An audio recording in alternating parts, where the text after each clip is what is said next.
With the Razr Ultra 2025, Motorola set out to not only create the best flip phone ever, but arguably one of the best phones of 2025. The Snapdragon 8 Elite and 16GB of RAM provide stellar performance, and improvements to the camera, battery, and charging really take it to the another level. Moto AI could use a little tweaking, but it offers a fairly comprehensive suite of features in addition to Google AI or Gemini capabilities. That said, with all this power comes a high price tag, which may understandably turn some consumers away. To say that the Razr Ultra 2025 took me by surprise is a bit of an understatement. The phone is currently the most powerful flip phone on the market, boasting specs that rival even more traditional premium flagships such as the Galaxy S25 Ultra, and with a price that matches Samsung's top tier of the line model for 2025, Motorola seems to have a lot of confidence in the Razr Ultra 2025 following the line's success in recent years. But is Motorola too confident in the Razr Ultra? Does the company have what it takes to charge Samsung level prices for a phone? I have spent a month with the Razr Ultra 2025 and I'm happy to say that Motorola has given us a flip phone that feels so close to perfect, if not for a few quirks. The Motorola Razr Ultra 2025 was announced on April 24 and pre-orders began on May 7, with open sale starting on May 15 in the United States. Two configurations are available: 16GB plus 512GB, which cost is $1,299 and 16GB plus 1TB, which cost around $499. The phone comes in 4 different color options, courtesy of Pantone, Scarab, Rio Red, Cabaret, and Mountain Trail. Availability will depend on the retailer and carrier. If you have followed the Razr series for the past few years, then the design of the Razr Ultra 2025 shouldn't surprise you. It looks nearly identical to its predecessor, which in the case would be the Razr Plus 2024, sporting the same curved frame, rounded corners, and massive cover panel. The difference lies in the slightly larger display size, the new materials on the back, and the IP48 water and dust resistance for improved durability. The Razr Ultra 2025 color options are quite interesting this year as Motorola continues to move away from muted shades. I have the Rio Red color on my unit, which incorporates Motorola's now standard vegan leather and is admittedly the least interesting of the Razr Ultra 2025 colors. I previously spent some time with the soft Alcantara and sturdy wood finishes during my hands-on, and I must say Motorola has given users quite the selection of sensory goodies to choose from. I also like that Motorola switched from a glossy frame to brushed metal, as it gives the overall design a rustic sheen. Opening the phone feels great thanks to the new titanium reinforced hinge. It's stronger and makes it easier to open the Razr Ultra with one hand. It almost springs open with a satisfying click, which sounds about as good as it does when closing the phone.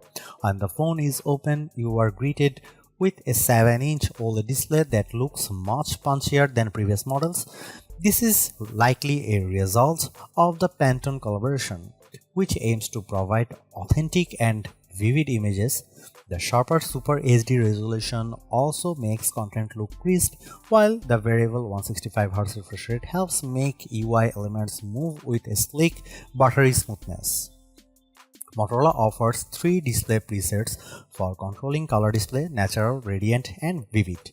I would suggest radiant as it splits the difference and gives you a bit more vibrancy without overdoing it. There are also a few settings for eye protection, including flicker prevention for users with PWM sensitivity, which is nice to see as Motorola continues improving the overall quality of its displays. The Razr Ultra 2025 is powered by the Snapdragon 8 Elite, making it the first flip phone to feature this chipset. Coupled with 16GB of RAM, it theoretically surpasses other flagships, at least on paper. It may seem like overkill, and it probably is, but the result is the kind of performance you'd expect from a top-tier flagship phone, as I experienced no lag or hiccups in my use.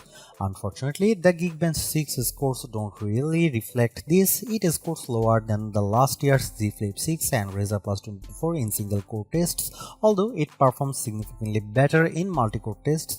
My guess is that Motorola may have adjusted the clock speed of the prime cores to help with thermal management, as flip phones tend to get quite warm in the top half when overworked. I don't put much stock in benchmark tests, and my real-world use of the phone has proven to be quite exceptional. That said, if you do care, then it's certainly something to consider. The rather large 4700 mAh battery should help offset the more powerful chipset and high-resolution display. So far, I have no complaints about battery life, and the phone can easily get me through the day, although I haven't managed to get much more than that will usually have to top up while I sleep. Fortunately, power users will appreciate the 68-watt charging, which fully charges the phone in approximately 40 minutes. Although I haven't been able to test out the top 30-watt wireless charging speed, as all of my chargers top out at 15 watt, it is good to see a company in the US moving the needle on charging speeds aside from OnePlus. The Razr Ultra 2025 runs Android 15 and will receive 3 OS upgrades and 4 years of security updates, which notably falls behind other flagship competitors. The latest version of Hello UX isn't significantly different from Motorola's Android 14 software, although it incorporates several Motorola or Razr specific features throughout. Motorola has packed as much as AI possible into its Moto AI software, which after some feedback from early testers feels significantly better than last year's beta, with more easily accessible features that can be found in the dedicated Moto AI app. For example, notification summaries are available with the click of a button and are now actionable, and thanks to Perplexity integration, Moto AI will pull up contextual actions based on whatever on your screen when you trigger it, similar in a way to Gemini.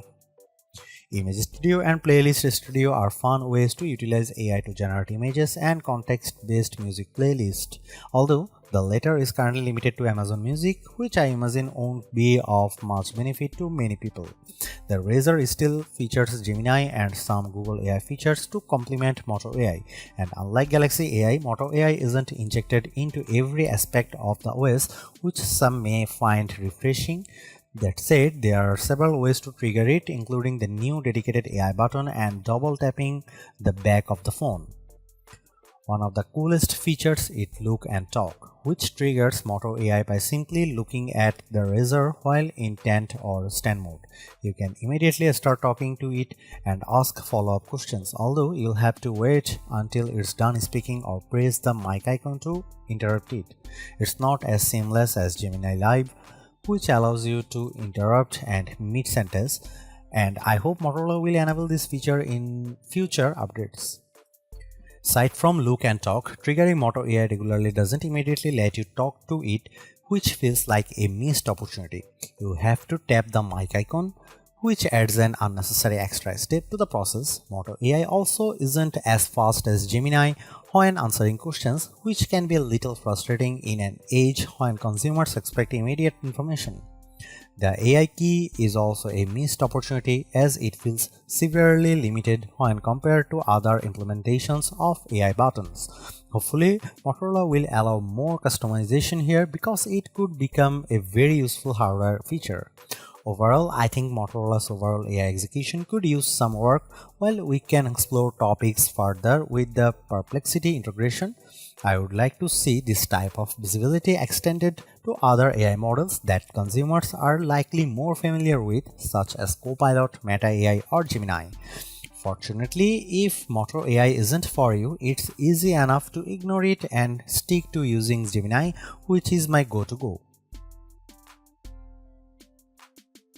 The cover screen experience hasn't changed much from the Razr Pass 2025, which is great. In fact, it got better with Android 15. Not only can you natively use apps on the cover screen, but you can also long press apps for additional actions and now even set shortcuts to certain app functions on the app panel for even faster access to things without opening the phone. Furthermore, you can enable multiple app and widget panels, which can come in handy if you want separate app pages instead of scrolling through a single panel. That said, the overall functionality of using apps on the cover screen remains the same, and it is still one of my favorite ways to use the Razr. Lo and behold, the Razr Ultra 2025 takes great photos from the primary sensor. Even at 2x zoom, the colors feel much punchier than I'm used to seeing from Motorola, which is likely a product of the Pantone collaboration.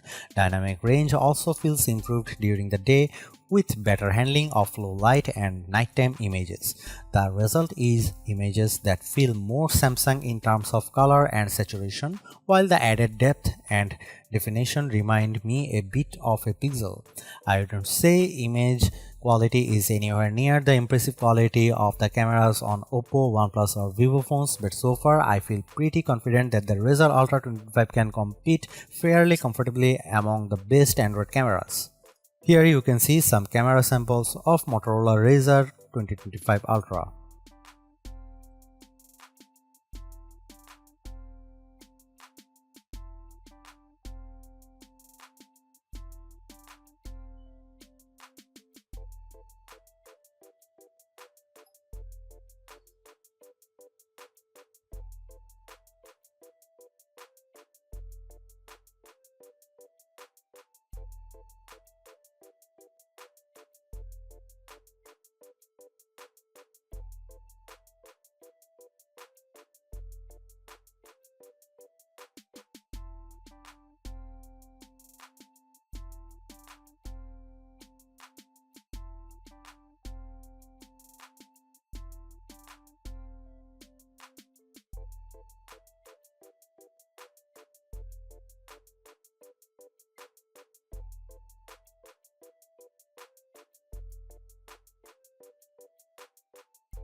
The Motorola Razr Ultra 2025 actually delivers. It's easily the most stylish phone out there, no matter your color or material wise.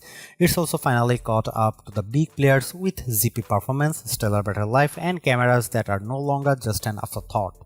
That astonishing cover display seals the deal, making this phone more than the sum of its undeniably snazzy parts.